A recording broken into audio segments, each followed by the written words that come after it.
गरीब बहू की छाते वाली खेती और रसोई। माँ, दरवाजा खोलो ना, मैं आ गया हूँ। खोल रही हूँ, 2 मिनट।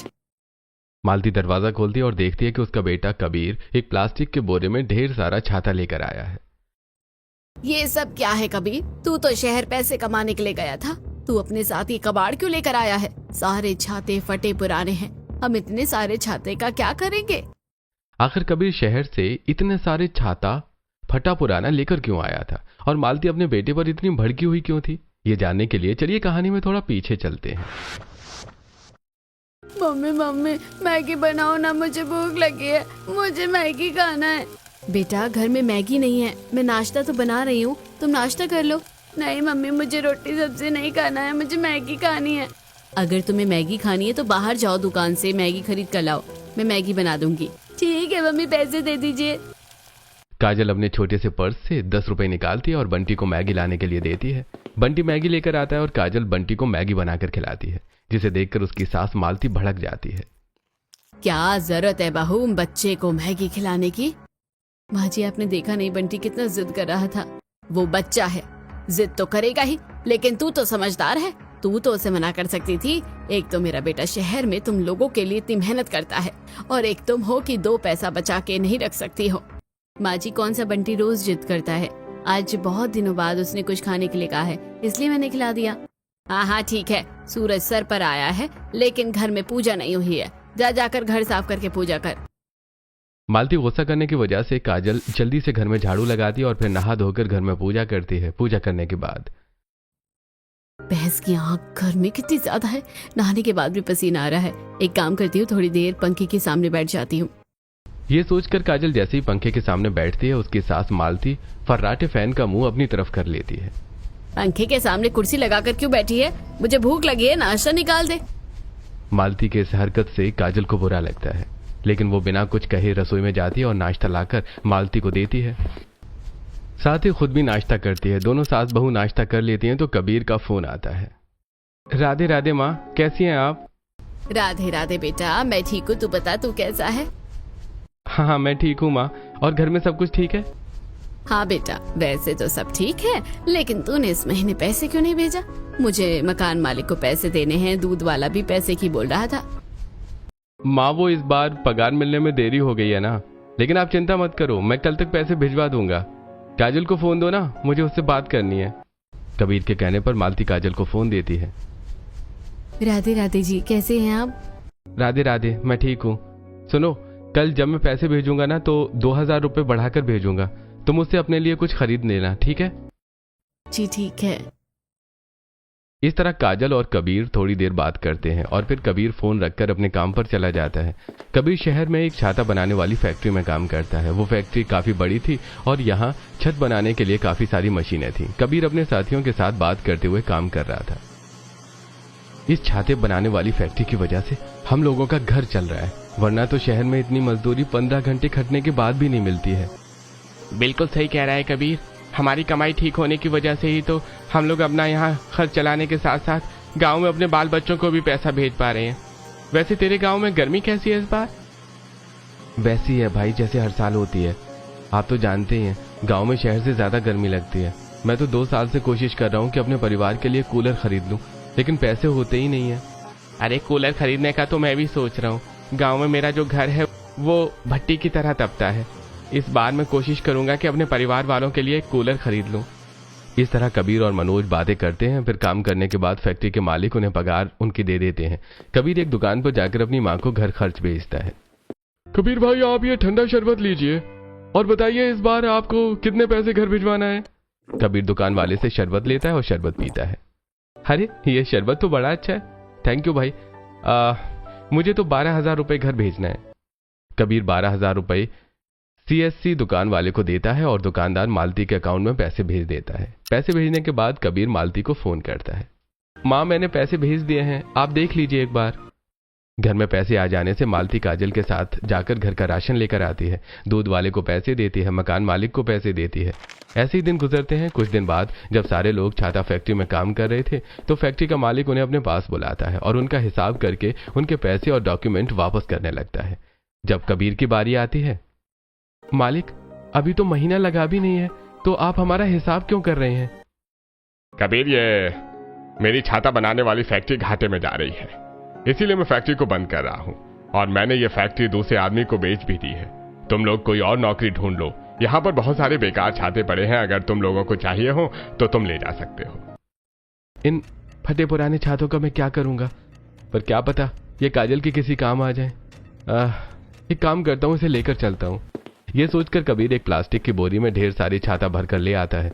वो अपने क्वार्टर, जहां वो फैक्ट्री में काम करने वाले लोगों के साथ रहता था, वहां जाकर परेशान होकर बेड पर बैठ जाता है। एक तो चिंता, ऊपर से गर्मी होने की वजह से उसे पसीना आ रहा था। वो अपने घर पर फोन करता है और अपनी माँ को बता देता है कि उसकी नौकरी चली गई है। अब तू आगे क्या करने वाला है कबीर? मैं तो सोच रहा हूँ कि इस फैक्ट्री की तरह किसी और फैक्ट्री में काम ढूंढ लूं। हमारे शहर में तो और भी फैक्ट्री होंगी ना। बात तो तूने सही कही है, चलकर काम ढूंढते हैं। कबीर और मनोज दोनों अलग अलग फैक्ट्री में जाकर काम ढूंढने लगते हैं, लेकिन उन्हें कहीं भी काम नहीं मिलता है। एक जगह काम मिलता भी है तो वहां सैलरी बहुत कम थी। कड़ी धूप में नौकरी ढूंढते ढूंढते कबीर और मनोज की हालत खराब हो गई थी। वो पसीने से पूरे भीग गए थे। पसीने से तरबतर दोनों परेशान होकर एक बस स्टॉप पर बैठते हैं। इतना ढूंढने के बाद भी हम लोगों को कोई नौकरी नहीं मिली। मैं तो कल जा रहा हूँ गाँव। अब मैं गाँव में अपने परिवार वालों के साथ ही रहूंगा। हाँ कबीर, मैं भी कल गाँव चला जाऊंगा। दोनों दोस्त बातें करते हैं और फिर अगले दिन दोनों अलग अलग बस पकड़कर अपने अपने गांव चले जाते हैं। कबीर अपने साथ बोरी भरकर छाता लाता है। कबीर जब अपने घर पहुंचता है तो वो दरवाजे की कुंडी खड़खड़ाता है। मालती दरवाजा खोलती है और छाता देखकर हैरान हो जाती है। ये सब क्या है कबीर? तू तो शहर पैसे कमाने के लिए गया था, तो अपने साथ ये कबाड़ क्यों लेकर आया है? सारे छाते फटे पुराने हैं। हम इतने सारे छाते का क्या करेंगे? माँ, हमारी छाता बनाने वाली फैक्ट्री बंद हो रही थी, तो मालिक ने हम लोगों को पुराने छाते दे दिए। शायद किसी दिन ये हमारी किसी काम आ जाए, और अगर कुछ नहीं हुआ तो मैं इसे कबाड़ में बेच दूंगा। आप चिंता मत कीजिए। कबीर की बात सुनकर मालती चुप हो जाती है। कबीर गांव में अपने परिवार के साथ रहने लगता है। कबीर के मालिक ने उसे 4,000 रुपए दिए थे, जिससे एक महीना तो जैसे तैसे निकल जाता है, लेकिन फिर घर में राशन खत्म हो जाता है। काजल गर्मी में परेशान होकर रोटी बनाने के लिए जैसे ही आटा निकालती है तो देखती है कि आटा खत्म हो गया है। सुनिए कबीर जी, घर में आटा खत्म हो गया है, 5 किलो आटा ले आइए। काजल, मेरे पास तो कोई पैसे नहीं है। जो पैसे थे वो मैंने तुम्हें दे दिए थे। अब तो मेरी जेब खाली है। अब क्या होगा? ऐसे घर में बैठे रहने से तो कुछ नहीं होगा बेटा। शहर में तो तेरी नौकरी चली गई। एक काम कर, गांव में ही जाकर कोई काम ढूंढ ले। कम से कम घर में 2 पैसे तो आएंगे। हाँ माँ, आप बिल्कुल सही कह रही हैं। शहर में तो मुझे कोई दूसरा काम नहीं मिला, लेकिन शायद यहाँ गांव में मुझे कोई काम मिल जाए। मैं काम ढूंढने के लिए जाता हूँ। ठीक है, मैं थोड़ा चावल बना देती हूँ। अब चावल खाकर काम ढूंढने के लिए निकल जाइएगा। काजल चावल बनाती है। कबीर खाना खाकर कड़ी धूप में काम ढूंढने के लिए चला जाता है। वो कई दुकानों पर, कई कारखानों में जाकर काम के लिए पूछता है, लेकिन हर जगह से उसे निराशा ही मिलती है। कबीर निराश होकर अपने घर की तरफ आ रहा था, तभी उसे एक कंस्ट्रक्शन बिल्डिंग नजर आती है। वो बिल्डिंग के अंदर जाता है और प्रमोटर से बात करता है। मालिक, मुझे काम की जरूरत है। क्या आपके पास मेरे लायक कोई काम है? हाँ भाई, मुझे एक ईंट उठाने वाले की जरूरत है। अगर तू ये काम करेगा तो आज से ही लग जा काम पर। मैं तुझे 200-300 रुपए दिहाड़ी दे दूंगा। ठीक है मालिक, मुझे मंजूर है। कबीर कंस्ट्रक्शन बिल्डिंग में काम करने लगता है और तसले में ईंट रखकर एक जगह से दूसरी जगह ले जाता है। दिन भर काम करने के बाद शाम को उसे 200 रुपए मिलते हैं, जिसे लेकर वो घर आता है। काजल कबीर को पानी पीने के लिए देती है। कबीर अपने कमरे में बैठकर पानी पीता है और दिहाड़ी के पैसे काजल को दे देता है। सुनिए जी, आप ये पैसे कहाँ से लेकर आए हैं और आपके हाथों में इतने सारे छाले कैसे हुए? काजल, मुझे एक कंस्ट्रक्शन साइट पे ईंट उठाने का काम मिल गया है। आज पहला दिन था, इसीलिए हाथ में छाले हो गए हैं, लेकिन धीरे धीरे इसकी आदत हो जाएगी। मुझे भूख लगी है, तुम खाना निकालो। पहले आप कितना अच्छा काम करते थे, इस तरह की कोई दिक्कत भी नहीं होती थी और सैलरी भी ज्यादा थी। आपको इतनी मेहनत करता हुआ देख मुझे अच्छा नहीं लग रहा है। काजल कबीर के हाथ में हुए छाले पर मरहम लगाती है और रात में अपने हाथ से उसे खाना खिलाती है। खाना खाकर सभी सो जाते हैं। अगले दिन जब कबीर नाश्ता करने के लिए बैठा था, तभी कबीर की बड़ी मम्मी सरोज उनके घर आती हैं। जेठानी जी, आप आइए, बैठिए ना, मैं आपके लिए चाय बना कर लाती हूँ। नहीं, मैं यहाँ नहीं बैठूंगी। नहीं, तुम्हारे घर में बहुत गर्मी है। मैं तो तुम्हें यहाँ मिठाई खिलाने आई हूँ। किस खुशी में मिठाई? मेरे बेटे का 14 लाख का पैकेज लगा है एक कंपनी में। वो महीने का 1 लाख रुपए कमाता है। क्या सच में? हाँ बिल्कुल, इसलिए तो मैं बर्फी लेकर आई हूँ। लो ये बर्फी खाओ। तुम लोगों ने तो बर्फी देखा भी नहीं होगा। और कबीर, मैंने तुम्हें कितना समझाया था कि बेटा पढ़ लो, लेकिन तुमने मेरी कभी सुनी नहीं। अगर तुमने भी ठीक से पढ़ाई की होती तो तुम्हारी भी शायद अच्छी नौकरी होती। मैंने सुना है तुम्हारा छाता फैक्ट्री वाला काम चला गया और तुम अब मजदूरी करते हो। हाँ आंटी। मैं देखती हूँ। मैं अपने बेटे से बात करूंगी। अगर उसकी कंपनी में कोई काम होगा तो तुम्हारे लिए बात कर लूंगी। सरोज कबीर की काफी बेइज्जती करती हैं और फिर मिठाई देकर चली जाती हैं। सरोज की बातें काजल को बहुत बुरी लगती हैं। सरोज की बातों से कबीर का मन खराब हो जाता है और वो बिना खाना खाए ही काम पर चला जाता है। कबीर के जाने के बाद काजल सरोज पर गुस्सा करने लगती है। क्या जरूरत थी बड़ी मम्मी को यहाँ आने की? उनकी बेटी की नौकरी लगी है, ये अच्छी बात है, तो इसमें मेरे पति की बुराई करने की क्या जरूरत है? अगली बार उन्होंने कुछ ऐसा किया ना माँ जी, तो मैं उन्हें अच्छे से सुना दूंगी। अब तेरे पति का कोई काम नहीं है, वो मजदूरी करता है, तो लोग चार बातें सुनाएंगे ही। काजल की बात सुनकर मालती गुस्सा हो जाती है और उसे ही डांट देती है। मालती की बात काजल को बुरी लगती है। कबीर जी, हम सबके लिए कितना करते हैं, लेकिन फिर भी माँ जी को कुछ दिखता ही नहीं है। पहले सरोज और अब मालती की बातें सुनकर काजल परेशान हो जाती है। वो मूड चेंज करने के लिए बाजार चली जाती है, लेकिन बाजार में भी सब्जियों के दाम बहुत ज्यादा होते हैं, इसीलिए वो थोड़ी बहुत सब्जी लेकर घर आ जाती है। रात में खाना खाते वक्त कोई किसी से ज्यादा बात नहीं करता और सभी खाना खाकर सो जाते हैं। अगले दिन जब काजल खाना बनाने के लिए जाती है तो देखती है कि गैस खत्म हो गई है।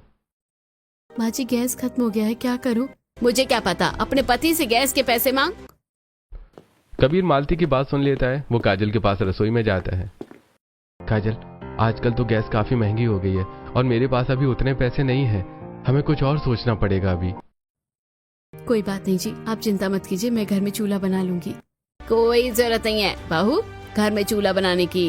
वैसे भी हमारा घर इतना तपता है, चूल्हा बनाने के बाद तो और तपने लगेगा। अगर तुझे चूल्हा बनाना है तो जाकर आंगन में बना। मालती की बात सुनकर कबीर और काजल दोनों दुखी होते हैं, लेकिन दोनों में से कोई भी मालती को कुछ कहते नहीं है।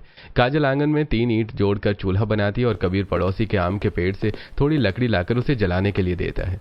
काजल धूप में पसीने में तरबतर होकर सबके लिए नाश्ता बनाती है। सभी नाश्ता करते हैं। कबीर नाश्ता करके काम पर चला जाता है और बंटी स्कूल चला जाता है। आज इतनी धूप में खुले में खाना बनाने में तो मेरी हालत खराब हो गई। अभी तो दोपहर का खाना बनाना भी बाकी है।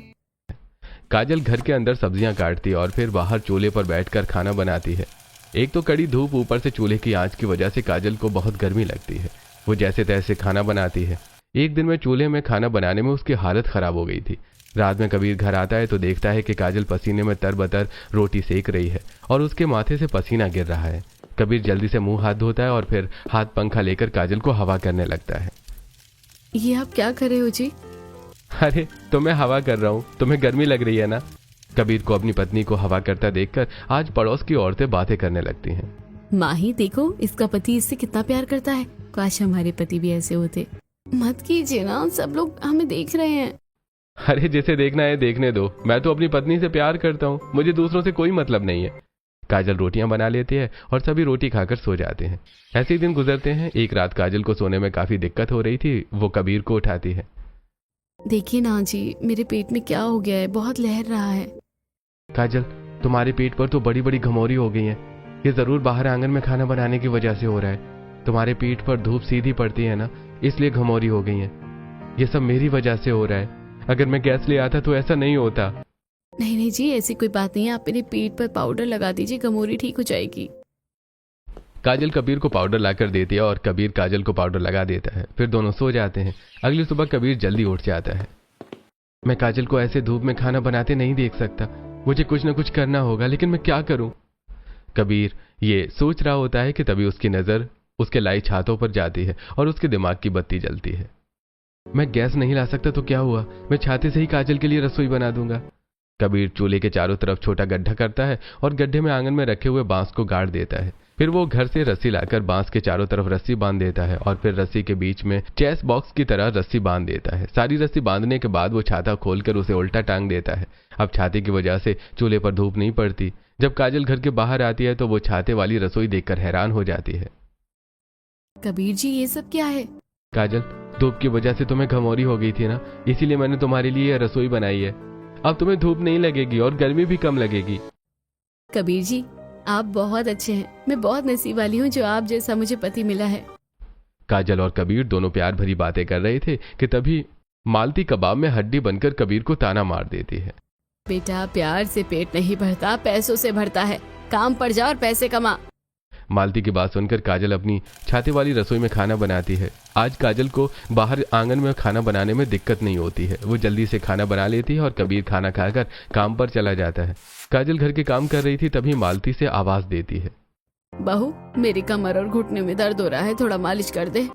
मालती की बात सुनकर काजल सरसों तेल लहसुन गरम करके लाती है और उस तेल से मालती की मालिश करती है। मैं अपने बेटा बहू को इतना सुनाती हूँ, लेकिन फिर भी वो मुझे कभी उल्टा जवाब नहीं देते। मुझे इनके साथ बुरा नहीं करना चाहिए। मालिश करवाकर मालती सो ही रही थी कि तभी सरोज उसके घर आती है और उसे शादी का कार्ड देती है। मेरे बेटे की शादी है 2 दिन बाद। मालती, तुम पूरे परिवार के साथ आ जाना। ये लो कार्ड, मुझे और लोगों को भी कार्ड देना है। मैं चलती हूँ। सरोज कार्ड देकर चली जाती है। 2 दिन बाद मालती, कबीर, काजल, बंटी तीनों शादी में जाते हैं। उन्हें देखकर सरोज सभी के सामने उनका मजाक उड़ाने लगती है। देख रही हो मालती, मैं अपने बेटे की शादी कितनी धूमधाम से करवा रही हूँ, और मेरे बहू को देखो कितनी सुंदर है। मेरा बेटा अच्छा पैसा कमाता है, सुंदर बहू मिली है। सरोज की बातें सुनकर मालती को गुस्सा आता है। जेठानी जी, आपकी बहू सुंदर होगी, आपका बेटा अच्छा कमाता होगा, लेकिन आपको कोई हक नहीं है मेरे बेटे बहू की बेइज्जती करने का। मेरा बेटा बहुत अच्छा है और मेरी बहू बहुत गुणी है। अब बस बहुत हो गया। मुझे आप जैसे रिश्तेदार नहीं चाहिए जो मेरे घर वालों की बेइज्जती करे। मैं आपसे सारे रिश्ते तोड़ती हूँ। मालती शादी से घर आ जाती है। ऐसे दिन गुजरते हैं। एक दिन बंटी अपने स्कूल से खुशी खुशी घर आता है और दौड़कर अपनी माँ को गले लगा लेता है। क्या बात है बेटा, आज मम्मी पर इतना प्यार आ रहा है। मम्मी, मेरा रिजल्ट आ गया है, मैं पास हो गया हूँ, मैं क्लास में टॉप किया हूँ। अरे वाह बेटा, तुमने तो बहुत अच्छा काम किया है। रुको, मैं तुम्हें तुम्हारा गिफ्ट देती हूँ। काजल घर के बाहर दुकान से 5 रुपए की डेयरी मिल्क चॉकलेट खरीद कर लाती है और उसे बंटी को देती है। चलो, कम से कम अच्छा है कि मेरा पोता पढ़ने लिखने में अच्छा है। बंटी, तू बड़ा होकर अच्छी नौकरी करना। वो तो मैं करूँगा ना दादी, लेकिन मम्मी, टीचर ने मुझे कहा है कि मैं क्लास 4 से 5th में चला गया हूँ, तो मुझे दूसरे स्कूल में एडमिशन करवाना होगा। कल टीचर ने आपको बुलाया है। अच्छा ठीक है। आज काजल रात में बंटी की पसंद का सारा खाना बनाती है। सभी जब खाना खाने के लिए बैठते हैं तब, वाह मम्मी, पूरी खीर, आलू की सब्जी, ये सब तो मेरा फेवरेट है। अरे बेटा, तुमने क्लास में टॉप किया है ना, इसीलिए तुम्हारी मम्मी ने तुम्हारे लिए तुम्हारी पसंद का खाना बनाया है। बहू, ये सब बनाने के लिए पैसे कहाँ से आए? वो माँ जी, मैंने थोड़े पैसे बचाए थे तो उसी से थोड़ा तेल और गोविंद भोग चावल ले आई। बंटी अपना फेवरेट खाना देखकर खुश हो जाता है और पेट भरकर खाना खाता है। रात में सभी खाना खाकर सो जाते हैं। अगले दिन कबीर काम पर चला जाता है और काजल बंटी के साथ उसके स्कूल जाती है और बंटी के टीचर से बात करती है। मैडम, आपका बेटा बंटी बहुत होनहार है, हमेशा ही हर क्लास में टॉप करता है, लेकिन अब आपको उसका एडमिशन किसी और स्कूल में करवाना होगा, क्योंकि हमारा स्कूल सिर्फ क्लास 4 तक ही है। टीचर, बंटी का एडमिशन किसी दूसरे स्कूल में करवाने में कितना खर्चा आएगा? अगर आप किसी अच्छे स्कूल में बंटी का एडमिशन करवाती है तो करीब 15,000 रुपए का खर्च तो आएगा ही। 15,000 रुपए? इतनी रकम सुनकर काजल परेशान हो जाती है। वो बंटी के टीचर से बंटी के एडमिशन के बारे में थोड़ी और बात करती है और फिर स्कूल से बाहर आ जाती है। काजल और बंटी दोनों पैदल घर आ रहे थे तो दोनों को बहुत धूप लग रही थी। बंटी, तुम ये छाता ओढ़ लो, तुम्हें धूप नहीं लगेगी, मैं अपनी साड़ी से सिर ढक लूंगी। काजल के पास जो छाता था वो उसे बंटी को दे देती है और खुद सिर पर पल्ला रख लेती है। आज गर्मी ज्यादा थी, इसीलिए दोनों माँ बेटे के सिर से पसीना टपक रहा था। रास्ते में चलते हुए भी काजल को बंटी के एडमिशन की चिंता हो रही थी। हे भगवान, अब ये क्या नई मुसीबत है? अभी तो हमारे पास खाने के पैसे भी ठीक से नहीं हो रहे थे। 2 वक्त का खाना हम लोग कितनी मुश्किल से खाते हैं, इसमें बंटी का एडमिशन कैसे होगा? काजल अब ये सोचकर परेशान होते हुए रास्ते में चल रही थी, तभी उसे लगता है जैसे किसी ने उसे आवाज दी। काजल, ओए काजल। काजल पीछे पलटती है तो देखती है कि उसकी बचपन की सहेली पलक उसे आवाज दे रही है। अरे पलक, तू यहाँ कैसे? अरे मैं तो अपनी बुआ सास के घर आई हूँ अपने ससुराल वालों के साथ। तेरा घर भी यहीं है? हाँ, मेरा ससुराल यहीं पास में है। कितने दिनों बाद तुझे देख रही हूँ। तेरी शादी क्या हो गई? तुझे तो कांटेक्ट करना मुश्किल हो गया था। क्या बताऊँ यार, मैं हनीमून पर गई थी ना, तो वहाँ पर फोन चोरी हो गया था। मुझे अपना नंबर चेंज करना पड़ा और मेरे पास तेरा नंबर था नहीं। छोड़ इन सब बातों को, तू बता कैसी है? क्या बात है, तू बड़ी परेशान लग रही है। यहाँ तो बहुत धूप लग रही है, चल वहाँ पेड़ के नीचे चबूतरे में बैठकर बात करते हैं। पलक और काजल दोनों पेड़ के नीचे बैठ जाती हैं। यार क्या बताऊं, घर की आर्थिक स्थिति ठीक नहीं है। बंटी के पापा के शहर में नौकरी थी, वो छूट गई। गांव में उनकी कमाई उतनी नहीं हो रही है और अब तो बंटी का एडमिशन किसी दूसरे स्कूल में भी करवाना होगा। 15,000 रुपए लगेंगे। क्या करूं, कैसे करूं, कुछ समझ नहीं आ रहा। आजकल तो सब्जी अभी कितनी महंगी हो गई है, सारे पैसे तो सब्जी खरीदने में ही निकल जाते हैं। अगर ऐसी बात है तो किचन गार्डन क्यों नहीं बना लेती? मेरे ससुराल में तो घर के सामने किचन गार्डन है। मैंने उसमें कद्दू, तोरई, भिंडी, टमाटर, मिर्च काफी कुछ उगाया है। अगर तू अपने घर पर ही सब्जी उगा लेती तो तुझे बाहर से सब्जी खरीदने की जरूरत नहीं पड़ेगी, जिससे थोड़े पैसे तो बचेंगे। पलक, तेरा आइडिया तो अच्छा है, लेकिन मेरे घर के सामने जो मिट्टी है वो उपजाऊ नहीं है। मैं सब्जियां कैसे उगाऊंगी? और अगर मटकों के पौधों में उगाने जाऊंगी तो मटका खरीदने में भी काफी खर्चा होगा।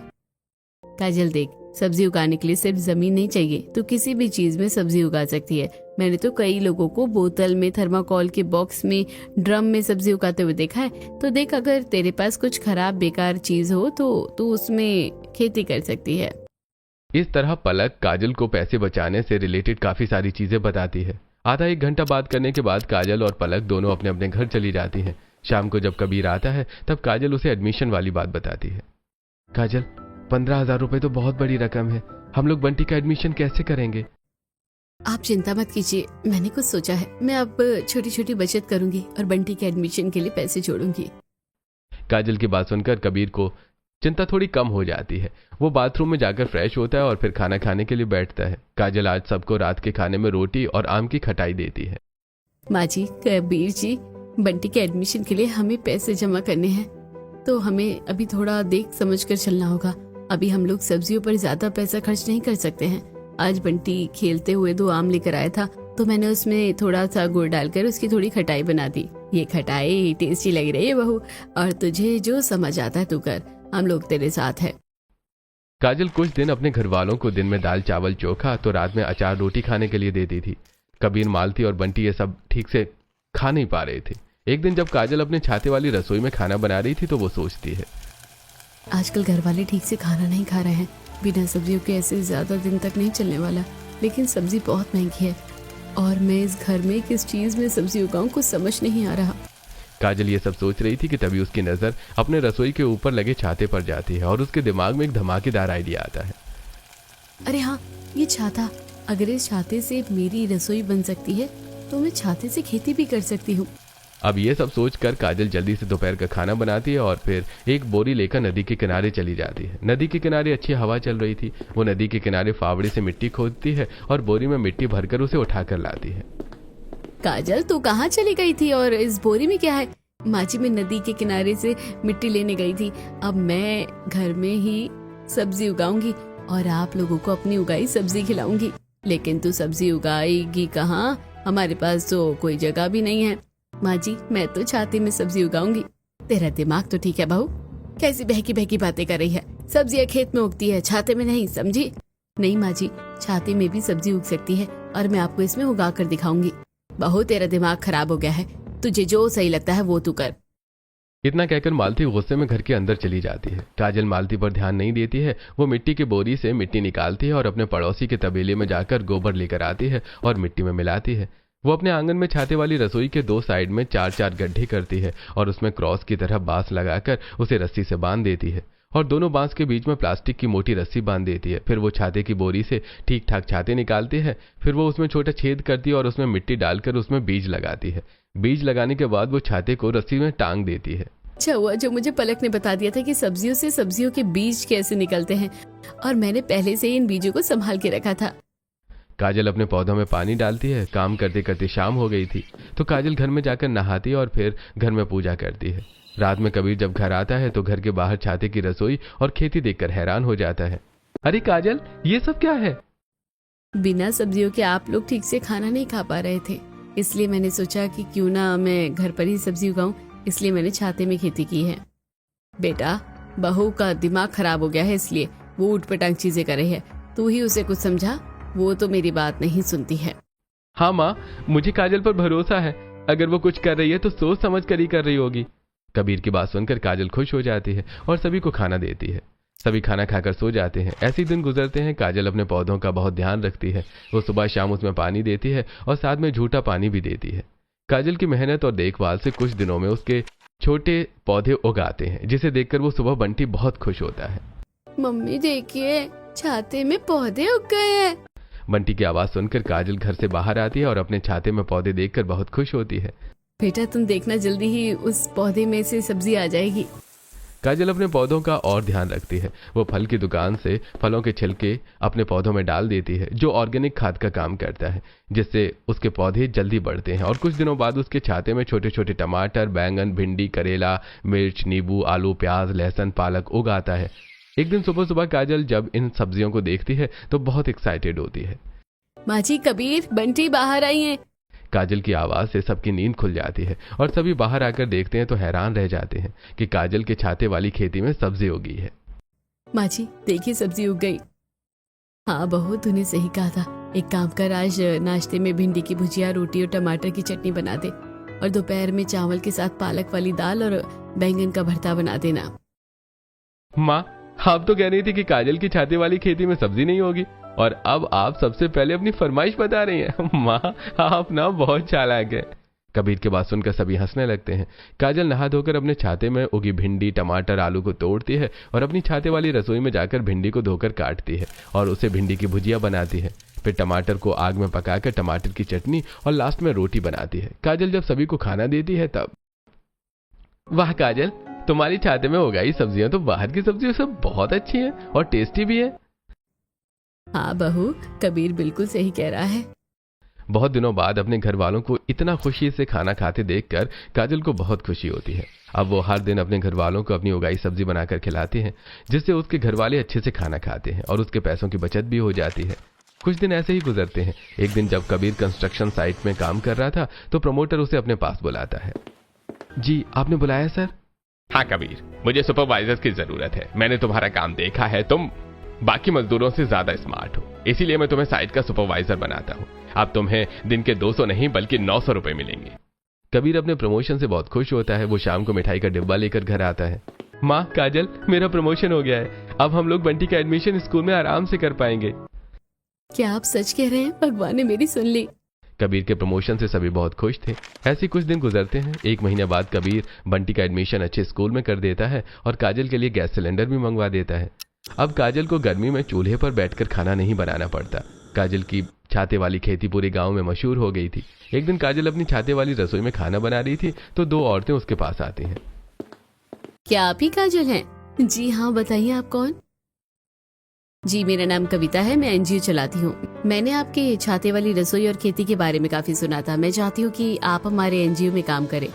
लेकिन मुझे क्या करना होगा? हम लोग गरीब हैं और लाचार औरतों को सशक्त होने में मदद करते हैं ताकि वो अपना घर परिवार आराम से चला सके। आपका इनोवेटिव आइडिया मुझे बहुत पसंद आया। अगर आप एनजीओ में काम करती है तो आप दूसरी औरतों की परेशानी दूर करने में उनकी मदद कर सकती है। काजल को कविता का ऑफर अच्छा लगता है और वो एनजीओ का जॉब एक्सेप्ट कर लेती है। अब काजल सुबह सुबह अपने छाते से सब्जी तोड़कर घर वालों को खाना खिलाती और फिर एनजीओ में काम करने के लिए चली जाती। ऐसे दिन गुजरते हैं। एक दिन काजल और कबीर मिलकर घर में कूलर लेकर आते हैं। बेटा, तू कूलर ले आया है, अब हमें भी गर्मी नहीं लगेगी। तू मेरा होनहार बच्चा है। अरे माँ, होनहार मैं नहीं, आपकी बहू है। उसकी वजह से ही आज हमारे घर में इतनी बरकत आई है। अगर उसने छाते की खेती न की होती ना तो पता नहीं हम लोग क्या करते। बिल्कुल सही कह रहा है बेटा, मेरी बहू तो लाखों में एक है। अपनी सास और पति के मुंह से अपनी तारीफ सुनकर काजल बहुत खुश होती है। मालती, कबीर, काजल और बंटी कूलर के सामने बैठकर खाना खाते हैं। काजल के घर में सब कुछ सही हो गया था और उसकी हैप्पी एंडिंग हो गई थी।